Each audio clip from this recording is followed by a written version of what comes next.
why do I say that the mount is free? Because if I start to mount and he brings the leg up, I catch him in what we would call the Hagin twister. His hips now are going to be turned that way while his arm is forcing him that way. I can lock, and you see my leg vine right here, and then I arch, and you feel that in your spine? Oh yeah. I'm doing a little chiropractic adjustment, okay?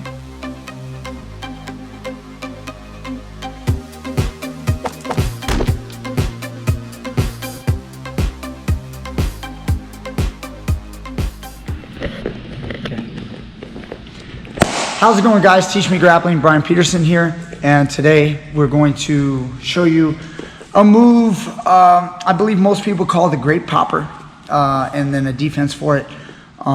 When I was brought up, we called it the windshield wiper choke. I'll explain why. It's not something that I do a lot of, but it is something that pops up, and usually the big guys love this move, and they do it to the little guys, and they pop the Grape. So let's show you this. Here, go to your back, man. Okay, so basically what ends up happening, we would call it, my coach, we would call it the windshield wiper choke, just because of the way we would teach it. I would windshield wipe my arm and then swipe and then catch the guy's arm across his neck. It looks kind of like an arm triangle, but an arm triangle's here, you know, and then you jump to this side. You know, you jump to this side, you do an arm triangle choke, and that's it. But with the Grape popper, or who was it? There was one of old UFC guy used to call it the howdy, because he would say howdy and come here. So again, there's all these different names for it. Again, you can see his arm is caught across his neck. If my body comes down right here and this guy stays flat, I could lock my hands in a palm to palm and get a sprawl and get a little bit of a choke.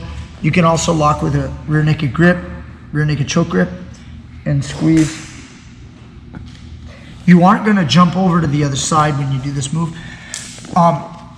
A lot of people will call it a neck crank. So because it can choke you. I mean, how did that feel? Like a choke. It felt like a choke, but you're also relaxing, you're laying flat. A lot of times it gets pretty nasty. It starts pulling the head up and you get some pops in your neck. So either way, it's a move, and you guys gotta be aware of it. Okay, so real quick, hey Gino, you're pretty big, man. It's usually the big dudes. You wanna try this? I'll try it. Try it on him. So you're basically, you're gonna take your left hand and bring it through here. And then like instead of this way, scoop around his head this way. No. Like relax. And you just underhook the neck. Okay. It kind of looks like a basic side control, like head control, right? But now his arm is stuck across here and your chest is on. Now go ahead and like start to lock your hands. And again, I would prefer like that. And then just kind of sprawl your left leg and then give it some pressure down. Good. Okay. So here. Yeah. So I come around here. And then it's here. Yeah, and good. So remember, the more the guy's kind of like on his side, it's not really that good as far as a choke goes. It's kind of hard to close the deal, and he's closer to escaping. So you always want to make sure that you keep him flat on his back and sink. Yeah. That was more of a neck crank. Yeah, you see what I mean? Yeah, there was a gap right here. Yeah. So do that again. Do that again. So look right here, John. See, come over here.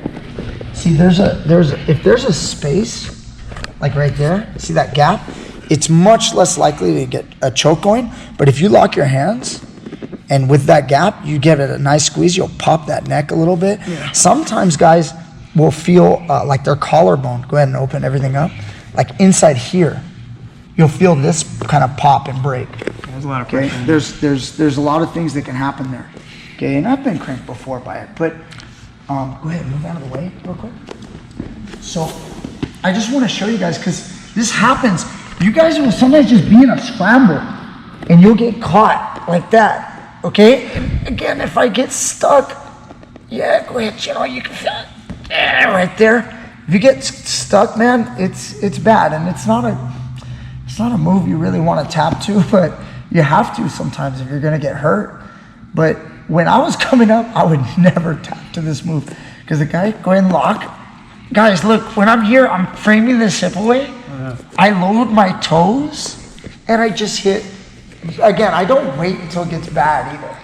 I load my toes and hit a high bridge. As I hit a high bridge, go ahead and come over here, John. Now my elbow is going to go towards the mat and slide out to the underhook. See, you tried to keep that thing stuck right there. Yeah. Yeah, and I had to work for it. A lot of times, again, if I don't wait, you know, the second you guys get caught in this situation, you need to get on your side and get your underhook back and swipe that arm through. Don't sit here and try to like fight at his hands right here. You're not gonna peel his hands. And you see, I'm sideways, so I might be okay, but Gino's a pretty strong guy. If you kind of lift my head up side, I'm right there, you know, my neck doesn't move like it used to. If you pull up like that, it's gonna crank my neck. I'm gonna have to tap to a neck crank. So right away, load my toes, you make it tight, and get my underhook. Get out of there, and then we can have a game, you know? We can have a nice little half guard game and get to work. So here, Ryan, you were the one that actually happened today. Go to your back, and you go ahead, get him. Get him in this situation. Okay. So even if you kind of get flat, kind of go put yourself in a bad position for a second. It's pretty tight, right? Yeah. Load your toes, hit a sharp bridge up and over, and then get your elbow to the mat, and then slide it out to an underhook. Up, good, get it through there. Get it through there, nice. And then you might even get up exactly into the dog fight, just like that. One more. Let's do it kind of quick. Go. Get the move, Gino. Hold on to him kind of snug. There you go. Right, go. Up and get that underhook out. Yeah, get that underhook. Good job. Now, just as a bonus, guys, that's the move in the defense. There is another move that I just realized that I haven't shown before, and a lot of people haven't seen this move. We call it the, back in the day we would call it the Hagin twister, because Hagin Machado was really good with this. It's not a move, again guys, you're gonna see very often, but Hagin was a big dude. You catch this position, and when I would catch this position, I used to say free mount. Like I have a free mount right now, because if I go here with my knee, I could slide over the mount and then try to attack this arm for an arm bar out of this position. But why do I say that the mount is free? Because if I start to mount and he brings the leg up, I catch him in what we would call the Hagin twister. His hips now are going to be turned that way while his arm is forcing him that way. I can lock, and you see my leg vine right here, and then I arch, and you feel that in your spine? Oh yeah. I'm doing a little chiropractic adjustment, okay? So you get a little bonus technique for you. I wasn't planning on showing this.